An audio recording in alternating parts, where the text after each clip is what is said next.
السلام عليكم ورحمة الله وبركاته. أهلا بيكم معايا في فيديو جديد من فيديو النهاردة إن شاء الله هيكون معايا وحدة جديدة سهلة جدا وبسيطة. نقدر نعمل منها حاجات كتير جدا، نقدر نعمل منها مفرش سرير، مفرش سفرة، شال مستطيل، شال مثلث. هي الوحدة بتاعتنا شكل سداسي لكن سهلة وبسيطة ومش بتاخد خيوط كتير. هنستخدم مع بعض خيط صوف متوسط السمك مع إبرة رقم 3.5 ملم، لكن تقدري تشتغليها بأي نوع خيط انت حباه، قطن أو صوف مفيش مشكلة. بسم الله الرحمن الرحيم. في البداية بنسيب مسافة من الخيط، بعد كده بلف الخيط حلقة على الهواء، بدخل بالإبرة بتاعتي ألف الخيط وأخرج من الحلقة تاني. طرف الخيط بشده بقى في عقدة البداية. في البداية بكون 6 سلسلة. زي بنكون السلسلة بيكون عندي على الإبرة حلقة، بلف الخيط وأخرج منها. بسم الله. 1 2 3 4 5 6. هنسيب 5 سلاسل اللي احنا اشتغلناهم في الآخر ونروح لأول سلسلة اشتغلتها، هدخل فيها وهلف الخيط وأخرج منها ومن الحلقة اللي عندي على الإبرة. طرف خيط البداية بجيبه معايا في ظهر السلاسل اللي في الدايرة اللي احنا عاملينها دي. في البداية برتفع، بنشتغل داخل الدائرة دي 12 غرزة عمود بلفة، بعد كل عمود منهم باخد سلسلة. طيب احنا اول عمود يا اما ان احنا نرتفع سلسلة ونشتغله عمود كامل، او ان احنا نرتفعه نشتغله مجرد سلاسل. يعني ارتفاع العمود بيكون 3 سلسلة، والسلسلة اللي بعده يعني 4 سلسلة هيكونوا في البداية. 1 2 3 كده، ده اول عمود، والسلسله اللي بعده يبقى 4. يبقى ابتدينا 4 وعرفنا معناهم ايه. هدخل بقى داخل الفراغ واكمل ال 12 بتوعي. ازاي بنشتغل العمود بلفه؟ بيكون عندي على الابره حلقه، بلف الخيط بيكونوا حلقتين، ولفيت لفه واحده لانه عمود بلفه واحده جاي من اسمه. هدخل الفراغ اللي احنا كوناه الدائره بتاعتي، الف الخيط واسحب واخرج. بشد الخيط شويه كده بس بوصل لطول الغرزه المناسب. بيكون معايا على الابره 3 حلقات، بلف الخيط واخرج من حلقتين، اتبقى معايا حلقتين هلف الخيط واخرج منهم. اتفقنا مع بعض ال 12 عمود بعد كل عمود منهم سلسله. يعني بصوا، اول عمود اشتغلناه وبعديه السلسله بتاعته، التاني بعده سلسله، وهدخل تاني اكمل كمان تالت عمود،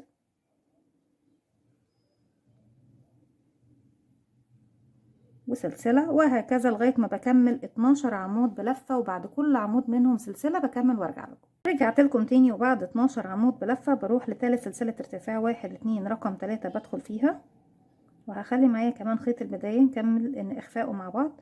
هسحب الخيط وهخرج من تحت الحلقة دي، من السلسلة دي، ومن تحت الحلقة اللي عندي على الإبرة. فوق العمود الأول بشتغل 2 عمود بلفة، يعني برتفع 1 2 3، وهعتبره أول عمود عندي، وفي نفس الفراغ هشتغل كمان عمود.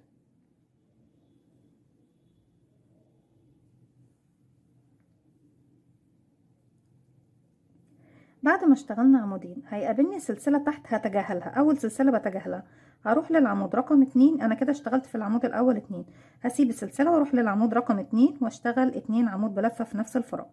1 2.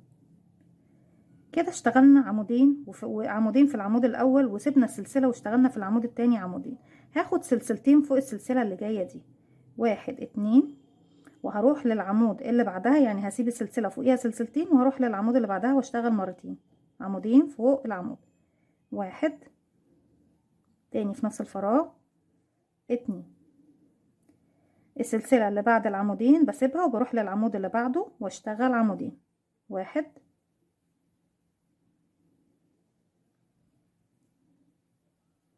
2، وهكذا سلسلتين. 1 2، بسيب السلسلة اللي تحتهم واروح للعمود ده اشتغل عمودين، بسيب السلسلة واشتغل في العمود اللي بعده عمودين، وبعد كده باخد سلسلتين فوق السلسلة، وبكرر بنفس الطريقة بنفس الشغل بتاعنا لغاية ما اوصل الى نهاية السطر.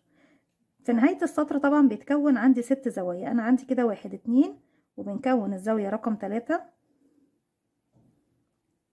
اشتغلت عمودين فوق العمود ده، هسيب السلسلة اللي بعدهم واروح للعمود اللي بعده واشتغل كمان عمودين. 1 2،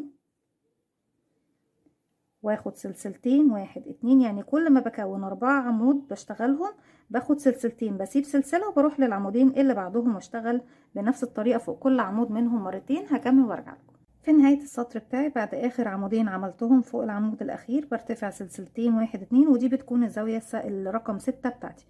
هروح 1 2 في رقم 3 في السلسلة رقم 3 من الارتفاع،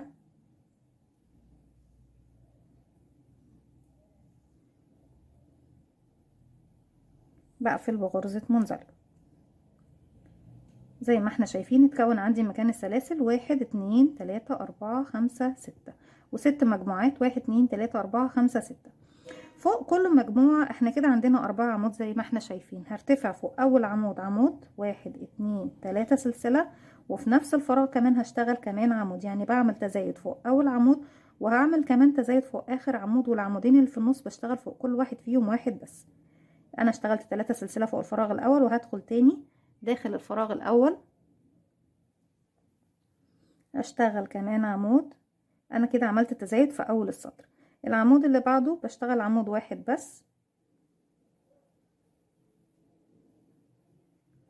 واللي بعده بشتغل عمود واحد بس. العمود الاخير بشتغل مرتين، يعني بعمل تزايد فوق العمود بشتغل 2 عمود، واحد تاني في نفس الفراغ 2.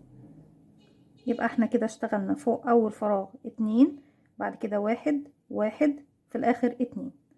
في السلسلتين باخد فوقيهم سلسلتين زيهم بالظبط، واحد 2، وارجع تاني اكرر اشتغل عمودين عمود عمود عمودين، واحد تاني في نفس الفراغ 2 عمود عمود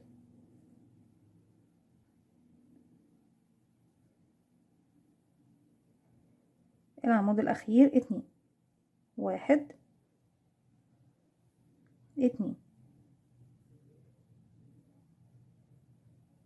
سلسلتين فوق السلسلتين، واحد 2، وبكرر بقى بنفس الطريقة عمودين عمود عمود عمودين. هكمل وارجع لكم. رجعت لكم تاني، وفي نهاية السطر اخدت سلسلتين، وفي ثالث سلسلة ارتفاع 1 2 رقم 3 بدخل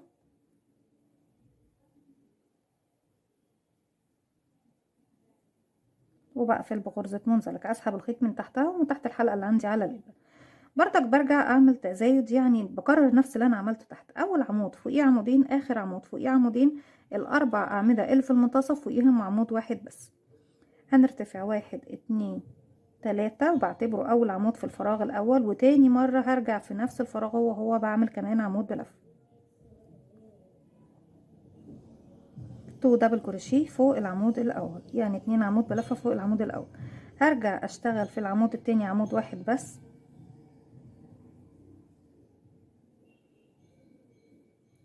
العمود اللي بعده عمود واحد بس، كده 2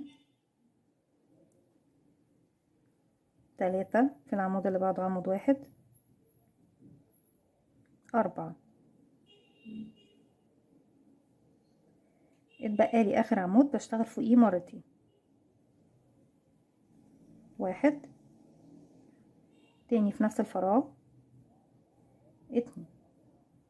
اصبح معايا العدد كام يا بنات؟ 1 2 3 4 5 6 7 8 زي ما احنا شايفين. فوق السلسلتين ما زلنا سلسلتين زي ما احنا، 1 2، وارجع تاني اكرر 2 1 1 1 1 2، 2 عمود بلفة فوق العمود الاول، واحد تاني في نفس الفراغ 2 عمود عمود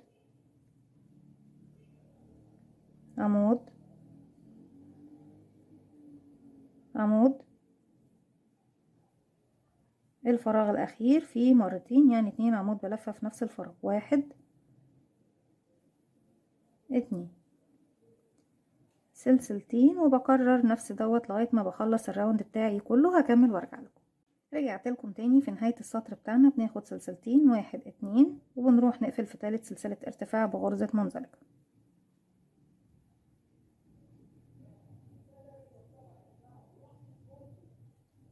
السطر ده مش هنعمل تزايد، لكن هنعمل تزايد في مكان تاني، يعني مش هنعمل فوق الأعمدة تزايد، لكن هنعمل فوق السلاسل.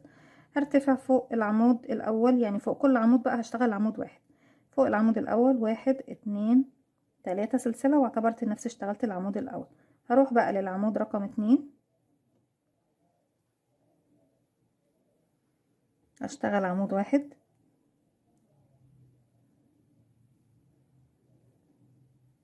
والعمود اللي بعده عمود، واللي بعده كمان عمود، واللي بعده كمان عمود، واللي بعده عمود، عمود، عمود. مازال العدد معايا 8 زي ما احنا، 1 2 3 4 5 6 7 8. يعني السطر ده ثابت بالنسبة طبعا لعدد الأعمدة اللي كان في السطر اللي فات. أما في منطقة السلسلتين بعمل ايه؟ 1 2 3 سلسلة، وهنزل من تحت السلسلتين بالشكل ده، أسحب الخيط وأخرج. معايا حلقتين على الإبرة، هلف الخيط وأخرج منهم 1 2. بكده بكون عملت غرزة حشو في منتصف زي ما احنا شايفين. ارجع قبل ما اروح اشتغل في ال8 عمود دول، هشتغل كمان 3 سلسله، 1 2 3. يعني عشان امشي من عند العمود الاخير هنا اروح للعمود الاخير هنا، باخد 3 سلسله حشو فوق السلسلتين، 3 سلسله، ونروح نشتغل ال8 عمود بتوعنا. 1. يبقى انا كونت كده شبكه، عندي هنا فراغ، هنا بقى فراغين.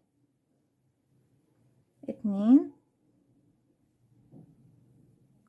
3 4 5 6 7 8. 3 سلسلة، 1 2 3. ننزل من تحت السلاسل نعمل غرزة حشو، 3 سلسلة، 1 2 3، وهلف الخيط على الإبرة واروح اشتغل 8 عمود فوق ال8 عمود، وبكرر الشغل بتاعي لغاية نهاية السطر بتاعنا بنفس الطريقة. هكمل وارجع. في نهاية السطر بعد ما خلصت آخر عمود بلفة، باخد 1 2 3 سلسلة، فوق السلسلتين بعمل غرزة حشو، 3 سلسلة، 1 2 3، وهروح عند تالت سلسلة ارتفاع وبقفل بغرزة منزلقة. طيب السطر الجاي هبتدي اعمل على الاعمدة تناقص، يعني مش هسيب الرقم 8 زي ما هو، وبنعمل تزايد بردك مكان السلاسل وهنشوف ازاي. طيب التناقص بتاعي بيكون ازاي؟ انا ما بشتغلش فوق اول غرزة، بتجاهلها وبتجاهل كمان اخر غرزة، وهشتغل بس على الستة اللي في المنتصف، 1 2 3 4 5 6. طيب انا كده واقفة فوق اول غرزة، مش عايزة اشتغل فوقيه، همشي بمنزلقة، اسحب الخيط من تحت الغرزة التانية بالشكل دوت، ومن الحلقة اللي عندي على الإبرة بغرزة منزلقة بالشكل ده. أنا لما ارتفع 3 سلسلة هبقى ارتفعت واشتغلت فوق الغرزة رقم 2 2 3. كده اشتغلنا فوق رقم 2، سيبنا أول واحدة تجاهلناها، وآخر واحدة مش هشتغلها، وهنشتغل بس بقية الغرز اللي جاية. تاني واحدة اشتغلتها فوقيها 3 سلاسل، هنشتغل اللي بعدها كده 2، ده 1 2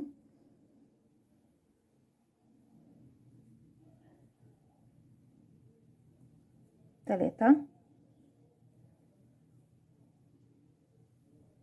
4 5 6. يعني بعد ما كان عندي 8 تحت، انا تجاهلت اول غرزة وتجاهلت اخر غرزة ما اشتغلتهاش. هروح بقى بعد كده اشتغل 1 2 3 سلسلة، هيقابلني 3 سلاسل اللي تحت، هيجي هعد بقى السلسلة الاولى هسيبها، باجي في رقم 2 او من تحت السلاسل مفيش مشكلة زي ما انتوا حابين. بدخل وبعمل غرزة حشو تاني، 1 2 3. هلاقي السلاسل اللي بعدها بعد 1 رقم 2، بدخل اعمل غرزة حشو تالت مرة، 1 2 3، وبروح اشتغل فين؟ بلف الخيط على الابرة، بسيب اول عمود وبسيب اخر عمود، وبشتغل الستة اللي في المنتصف. هنسيب اول عمود ونروح لرقم 2 ونشتغل 1 2 3 4 5 6. هسيب اخر عمود كمان واروح بقى فوق السلاسل، 1 2 3، ومن تحت السلاسل التلاتة بعمل حشو او بدخل في السلسلة رقم 2، ارجع 1 2 3، تاني من تحت السلاسل بدخل وبعمل حشو. قبل ما بروح اشتغل الاعمدة 6 بتوعي باخد كمان 3 سلاسل، 1 2 3، بحيث انا كان عندي هنا فراغ بقى وفوق فراغين، هنا بقى هيبقوا 3 فراغات زي ما احنا شايفين بالشكل ده، 1 2 3. وارجع اسيب اول عمود واخر عمود واشتغل على 6 اللي في المنتصف، واكرر دوت لغايه نهايه السطر بتاعي. وبالشكل دوت الورقه طبعا بتاعه الورده بتبتدي تتقفل معايا. رجعت لكم تاني، وفي النهاية بشتغل 1 2 3 سلسلة، وبنزل من تحت السلاسل اعمل حشو. 1 2 3 سلسلة، ومن تحت السلاسل التانية بعمل حشو. 1 2 3 سلسلة، وبروح فوق تالت سلسلة ارتفاع وبقفل بغرزة منزلقة.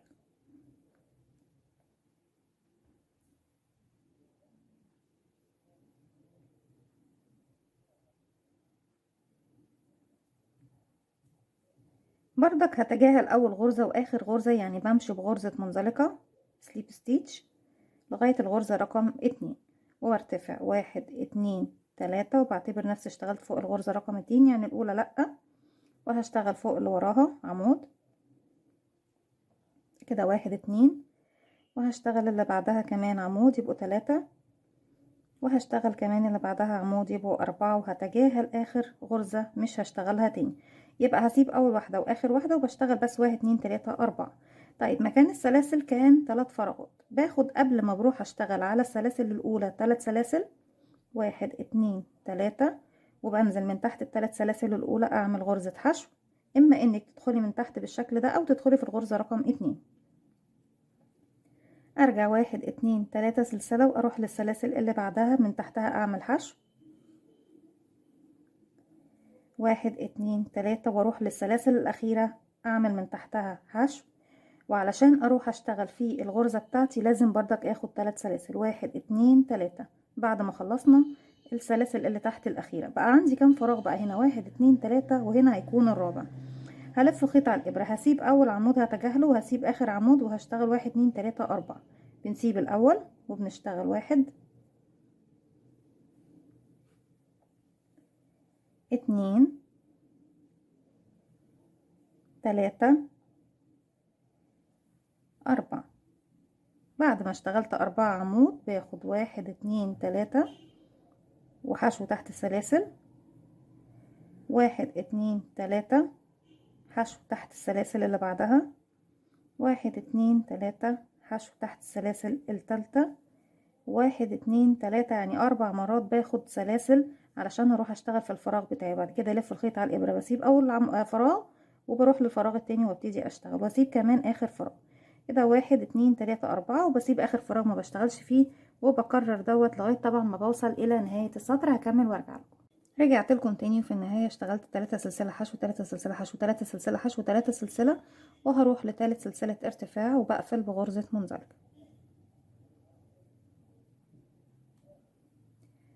السطر دوت ببتدي بقى اقفل الوحده بتاعتي خالص، بمشي بمنزلقه لغايه العمود رقم 2، وبرتفع فوقيه 4 سلسله. الاربعه سلسله دول هيكونوا بمثابه عمود بلفه، اللي هما 3 سلاسل الاولى، والسلسله هتكون مسافه بين العمود الاول والتاني 1 2 3، بعتبرهم عمود، ورقم 4 دي مسافه بين العمود ده والعمود التاني، وهروح اشتغل في الفراغ رقم 2 على طول عمود. يبقى كده اشتغلت عمود سلسله عمود فوق العمودين اللي هما في المنتصف. ارجع 3 سلسله 1 2 3 وحشو فوق السلاسل كده، دي اول مرة. 1 2 3، السلاسل اللي بعدها بعمل فوقيها حشو كده تاني مرة. 1 2 3، السلاسل اللي بعدها بعمل تحتها حشو كده تالت مرة. 1 2 3، وبعمل تحت السلاسل الأخيرة حشو كده رابع مرة. خامس مرة بتكون 1 2 3، باخدها قبل ما بروح اشتغل في العمودين اللي في المنتصف.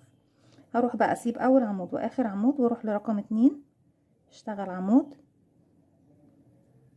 بعده سلسلة، واروح للعمود رقم 2 اشتغل عمود زي ما احنا شايفين. ارجع تاني اكرر سلاسل 3 حشو 3 حشو 3 حشو 3 حشو 3، وبروح اشتغل فوق العمودين اللي في المنتصف عمود سلسلة عمود، وبكرر دوت لغاية ما بوصل لنهاية السطر بتاعي. وزي ما احنا شايفين هنا بقى معايا عمود سلسلة عمود فوق المكان ده، وفي الفراغات بقى 1 2 3 4 5 فراغ.